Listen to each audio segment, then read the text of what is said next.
Bollywood global star Nora Fatehi নাচ বা stage show নয়, এবার আলোচনায় সম্পূর্ণ ভিন্ন এক কারণে। শোনা যাচ্ছে বলিউডের এই গ্লোবাল তারকা নাকি প্রেমে পড়েছেন মরক্কোর গর্ব সুপারস্টার ফুটবলার আশরাফ হাকিমির। সম্প্রতি নোরা মরক্কো সফরে যান এবং সেখানে আফ্রিকান কাপ অফ নেশনসের একটি ম্যাচ দেখতে স্টেডিয়ামে হাজির হন। বিষয়টি নজর এড়ায়নি কারো। একজন বলিউড তারকার হঠাৎ করে মরক্কোয় ফুটবল ম্যাচ দেখতে যাওয়া স্বাভাবিকভাবেই অনেক প্রশ্ন তুলে দেয়। এরপরই গুঞ্জন শুরু হয়, এই সফরের পেছনে কি বিশেষ কেউ রয়েছেন।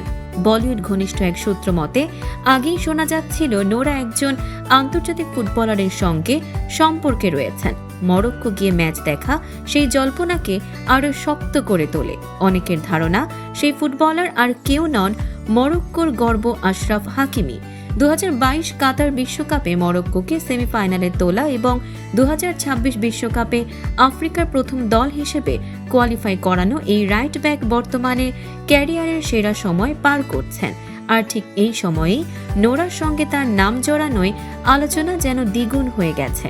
যদিও নোরা বা হাকিমি কেউই এখনো প্রকাশ্যে কিছু বলেননি, তবে নোরার সোশ্যাল মিডিয়ায় হাকিমের লাইক ও প্রতিক্রিয়া অনেকের চোখেই ইঙ্গিতপূর্ণ।